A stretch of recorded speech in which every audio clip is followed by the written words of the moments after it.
একটু জানতে চাই, আপনি বেশ কিছু অভিযোগ করছেন দেশে চাঁদাবাজি বেড়েছে, দখলদারিত্ব বেড়েছে, এগুলো কারা করছে? এগুলো ডাটা আছে কারা কোনো মানে? করছে, এগুলো কারা করছে, এটা তো বের করার দায়িত্ব সরকারের, এটা তো বের করার দায়িত্ব আমার না, তাই না? এটা যেই করুক, আমরা শুধু একটা কথাই স্পষ্টভাবে বলতে চাই, এটা যেই করুক। আচ্ছা, আপনার এলাকায় কি করছে? আপনার এলাকায় হচ্ছে, আপনি তো একজন সাবেক এমপি। হ্যাঁ, আমার এলাকায় কারা হচ্ছে। করছে? আমার এলাকায় নানান করুন, এবং আপনারা দেখেছেন যে বৃহৎ রাজনৈতিক দল বিএনপি এবং বিএনপির অ্যাক্টিং চেয়ারম্যান আপনারই দল ডে ওয়ান থেকে একটা কথাই বলে আসছে, যদি কেউ কোনো রকম চাঁদাবাজি, দখলবাজি বা বালুর ব্যবসা ইত্যাদি, মাটি কাটা ইত্যাদির সঙ্গে যুক্ত থাকে, দল তাকে বহিষ্কার করবে। এবং এখন পর্যন্ত প্রায় 2000-এর ওপর বহিষ্কার করা হয়েছে। অর্থাৎ এমন না যে কথাটি বলেই আমরা চুপ হয়ে গেছি তাতে কি কমেছে? বা বিএনপি চুপ হয়ে গেছে। দেখুন, এটা না করলে কেন কমবে, কমছে না? এটা কমবে, ব্যবস্থা নেওয়া হবে। আমি রিসেন্টলি একটা নিউজ লিংকে দেখছিলাম যে সরকারের তরফ থেকে বলা হয়েছে এখন আর দলমত আমরা দেখব না। তো এর আগে আপনাদেরকে দলমত দেখতে কে বলেছিল? কেউ তো বলেনি আপনাদেরকে দলমত দেখতে। অ্যাক্টিং চেয়ারম্যান বারবার বলেছে যে শুধু যে আমরা বহিষ্কার করব তাই না, সরকারকে অনুরোধ করছি, আবেদন করছি সরকারের কাছে, সরকার যেন প্রচলিত আইনে তাদের বিরুদ্ধে ব্যবস্থা নেয়।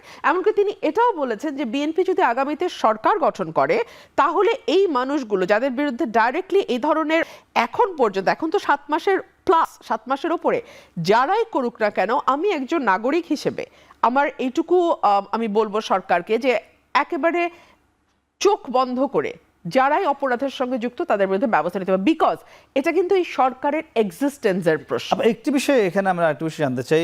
আমরা দেখলাম জাতীয় নাগরিক পার্টি যারা এখন কেন্দ্রীয় নেতৃত্বে রয়েছে, তারা বারবার একটা আশঙ্কার কথা বলছে যে আওয়ামী লীগকে ফিরিয়ে আনার একটি চেষ্টা চলছে আগামী নির্বাচন। গত 2-1 দিন আগে সামাজিক যোগাযোগ মাধ্যমে একটি হাইকমিশনের কোনো একটি প্রোগ্রামে, সেখানে আমরা দেখলাম দুজন অভিনেত্রীর সঙ্গে আপনি, অভিনেত্রী ক্ষোভ রয়েছে, তারা সরাসরি জুলাই বিপ্লবের বিরুদ্ধে অবস্থান করছিলেন।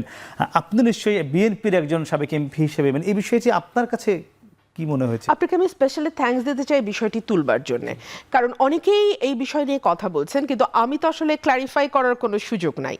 আপনি যখন কোনো এম্বাসির দাওয়াতে যাবেন এবং সেই এম্বাসির দাওয়াতে স্বয়ং অ্যাম্বাসাডার যখন আপনাকে ছবি তুলবার জন্য ডাকবে, তখন কি এটা শোভন হবে আপনার পক্ষে বলা যে না, আমি ওই মানুষের সাথে ছবি তুলব না? এতে কি দেশের ভাবমূর্তি খুব উজ্জ্বল হবে, বা আপনাদের ভেতরকার যেই সমস্যা সেটা আসলে ভেতরেই মিটমাট করে নেওয়া ভালো?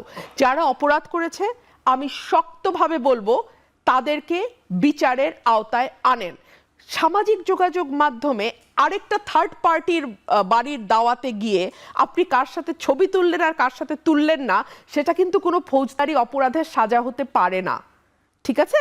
আর কিন্তু ফ্রান্স অ্যাম্বাসেডারের বাসা মানে হচ্ছে কিন্তু France, it's a part of তাদের টেরিটরি। হ্যাঁ, সো ওখানে যখন হোস্ট ডাকবেন যে আপনি আসুন আমরা একসাথে ছবি তুলি, তখন আমি বলবো না না, আমাদের মানে এই যে বাংলাদেশের আইন অনুযায়ী যারা অপরাধ করেছে, সেটা গণহত্যা হতে পারে, মানবতা বিরোধী অপরাধ হতে পারে, খুন হতে পারে, খুনের নির্দেশ হতে পারে, হোয়াট এভার মেবি, তাদেরকে আল্লাহর ওয়াস্তে আপনারা আইনের আওতায় আনেন, সাজার ব্যবস্থা করেন। অমুকের সাথে আমি ছবি তুলবো না, অমুকের সাথে আমি খেতে বসবো না, অমুকের সাথে আমি কথা বলবো না, এগুলো না খুব চাইল্ডিশ। এই জায়গাগুলো আসলে কোনো অপরাধীর সাজাও না। হ্যাঁ, এটা বরং আপনার দেশের ভাবমূর্তিকেই জনগণের সামনে, মানে বিশ্বের দরবারে এমন একটা অবস্থা তৈরি করে যে আমাদের দেশে ভিন্ন মতের মানুষ একসাথে বসে না। আমি একটু জানতে চাই যে যে দুজন ভদ্রমহিলার কথা এখানে আসছেন, তারা কি কোনো ফৌজদারি অপরাধ, মানে আমি ঠিক জানি না, ওনারা আলো আসবেই এই ধরনের গ্রুপের সঙ্গে যুক্ত, তাদের ফেসবুকে আমরা দেখেছি, তাদের ভেরিফাইড ফেসবুক। হ্যাঁ, মানে তারা যদি কোনো ফৌজ, তাদের আইন শৃঙ্খলা বাহিনী ডেকেছিল, কথা বলে আবার তাদেরকে বাসায় পৌঁছে দেওয়া হয়েছে। কথা বলে বাড়িতে পৌঁছে দেওয়া তো অপরাধীর মামলা আছে বলে আমরা জানি না। হ্যাঁ, তো তাহলে তো আইনের চোখে উনি অপরাধী নন। জি, আমরা আপনারা যারা জাতীয় নাগরিক কমিটিতে ছিল সরে গেলেন, আপনারাই তো প্রথম অনৈক্য শুরু করলেন, ঐক্যের বাংলাদেশের কথা, 24-এর গণঅভ্যুত্থান হলো, সেখানে আপনারা এই যে বের হয়ে গেলেন, অনৈক্য তো আপনারাই শুরু করলেন প্রথমে এই পার্টি করতে গিয়ে। আচ্ছা, বেশ সুন্দর প্রশ্ন, প্রশ্নটি করার জন্য ধন্যবাদ। এখানে আমার বক্তব্যটা হলো যে দেখেন, আমরা জুলাই যখন গণঅভ্যুত্থানটা হয় তখন দলমত নির্বিশেষে আমরা সবাই কিন্তু বৈষম্য বিরোধী ছাত্র আন্দোলনের ব্যানারে গিয়ে সকল শক্তি একত্রিত হয়েছে, এবং মাঠে কিন্তু সমস্ত রাজনৈতিক শক্তি, মত, পক্ষ, ব্যক্তি আকারে সবাই যুক্ত ছিল। এবং যখন 5ই আগস্টে হাসিনা দিল্লিতে পালিয়ে গেলেন, পদত্যাগ করলেন, তো তারপর কিন্তু আমরা দেখলাম যে রাজনৈতিক শক্তিগুলো তার মতো করে কার্যক্রম শুরু করেছে, বড় বড় রাজনৈতিক শক্তিগুলো। এরপরে আমরা কিন্তু তরুণদের উদ্যোগে একটা নতুন উদ্যোগ গ্রহণ করা হলো, জাতীয় নাগরিক কমিটি, সেপ্টেম্বরের 8 তারিখে, এবং সেখানে আমরা তরুণদেরকে এঙ্গেজ করার চেষ্টা করলাম যারা এই অভ্যুত্থানে মূলত মাঠে ফ্রন্ট লাইনার ছিলেন। তো এই কানেকশনের জায়গা থেকে আমরা কিন্তু, এবং এই অভ্যুত্থানকে সমুন্নত রাখার প্রশ্নে এক থাকবো, এক হয়ে লড়বো, এই জায়গাটা আমাদের সেটাই এক আছেন। কিন্তু মানে এখানে বিষয়টি কি, যেমন আপনারা ইসলামী ছাত্র শিবির থেকে গিয়েছেন, আপনি ঢাকা বিশ্ববিদ্যালয়ের সাবেক সভাপতি ছিলেন, মানে এটি নিয়ে কোনো দ্বন্দ্ব ছিল বা কি, আপনারা বের হয়ে গেলেন কেন? ভিতরকার কিছু বিষয় নিয়ে, ভিতরকার কিছু অনুশীলন নিয়ে আমাদের কিছু প্রশ্ন ছিল, সেই প্রশ্নগুলো আমরা স্পষ্টভাবে করেছি, কিন্তু সেই প্রশ্নগুলোর উত্তর যথাযথভাবে আমরা পাইনি, যে কারণে আমরা মনে করেছি যে পার্টিতে যাওয়াটা এই মুহূর্তে সমীচীন নয়। যদি ওই প্রশ্নগুলো যথাযথ আমরা সমাধান পাই তাহলে আমরা পার্টিতে যাব। কিন্তু একটা বিষয় স্পষ্ট, যে আমাদের মধ্যকার যে বোঝাপড়া, আন্ডারস্ট্যান্ডিং, এই আন্ডারস্ট্যান্ডিং আমাদের মধ্যে কিন্তু মুখ দেখা দেখি বন্ধ হয় নাই, কথা বন্ধ হয় নাই। যেমন গতদিনও আমি ইফতারিতে গিয়ে আমার সহযোদ্ধাদের সাথে একসাথেই সাক্ষাৎ হয়েছে।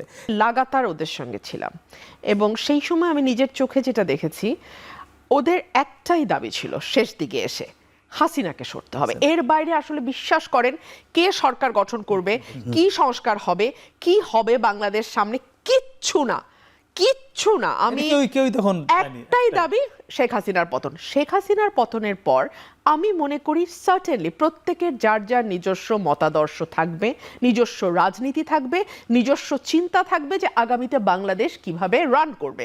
সো সেই জায়গাতে মতদ্বৈততা হতেই পারে, মতের অনৈক্য হলে কেউ কেউ মনে করতে পারেন যে আমি আলাদা প্ল্যাটফর্ম চলছে। তখন কি কেউ কাউকে জিজ্ঞেস করেছিলাম আমরা কে ছাত্র দল, আমরা কে ছাত্র শিবির? নাগরিক পার্টি ধরে রাখতে পারলো না, অন্যরা যার যার অবস্থানে চলে গেল। আমি ধরে রাখতে পারলাম, এভাবেও বলবো না। নাগরিক পার্টি কি করে ছাত্র শিবিরের ছেলেদেরকে ধরে রাখবে? তাদের আলাদা রাজনীতি আছে। তারা কি করে ছাত্র দলের ছেলেদের ধরে রাখবে? তারা আলাদা রাজনীতি আছে। প্রত্যেকে যার যার রাজনীতি নিয়ে আলাদা হয়ে গেছে। এবং এখন যারা নাগরিক পার্টির সঙ্গে আছে তাদের অনেকেরই হয়তোবা নাগরিক পার্টির, অনেকের মানে কারো কারো হয়তোবা নাগরিক পার্টির চলার সাথে, রাজনৈতিক কর্মকাণ্ডের সঙ্গে, বয়ানের সঙ্গে না মিল থাকতেই পারে, এবং তারা যদি মনে করে যে তারা সরে আসবে, they have every right to do that. মানে এইটুকু খোলামেলা স্বাধীনতা তো আমাদের প্রত্যেকের থাকা উচিত। একদমই। ফাইজ ভাই, একটু জানতে চাই, এখন আমরা দেখছি সেখানে বিভিন্ন কাজ করতে গিয়ে কি কখনো মনে হয় যে বিএনপি বা জামাত তাদের চাপে আপনারা পড়ে যান, কোনো সিদ্ধান্ত নিতে একটু পিছপা হতে হয়, ভাবতে হয়, এমনকি প্রেশার আছে? রাকিব, এইসব কাজ করতে গিয়ে আপনার চাপটাও অনুভব করে, এই রুমিন ফারহানা আপার চাপটা ভীষণভাবে অনুভব করে। সেটা কি সরে যায় চাপটা অনুভব করে? বিএনপি, জামাত, এবি পার্টি, নতুন করে নাগরিক পার্টি, এনসিপি, সবার চাপ অনুভব করে। চাপ অনুভব, তাদের চাপ থাকবে, কখনো কখনো তাদের চাপ কি, আপনি যেটাকে হয়তো চাপ বলছেন, আমরা বলছি সেটাকে তার মত কখনো যৌক্তিক হবে, সরকারের বিবেচনায় সরে আসবে। এই আন্দোলনে তো বিভিন্ন রাজনৈতিক দল থেকে তাদের কর্মীরা এসেছেন, যে যার ঘরে ফিরে গেছেন। কেউ কেউ মনে করেছেন আমি আগের ঘরে ফিরবো না, নতুন ঘর করছি। হ্যাঁ, আবার বিএনপি, জামাত বলেন, অন্যান্য পলিটিক্যাল পার্টি বলেন, মানে যদি একটা ভোট হিসেবেও বলি আমি, তাহলে তো ওই দলের ভোটও কমেছে। এটা তার জন্য একটা টেনশন হওয়া উচিত গণতান্ত্রিক রাজনৈতিক পরিবেশে। সেক্ষেত্রে নাগরিক পার্টির জন্ম হওয়ার মধ্যে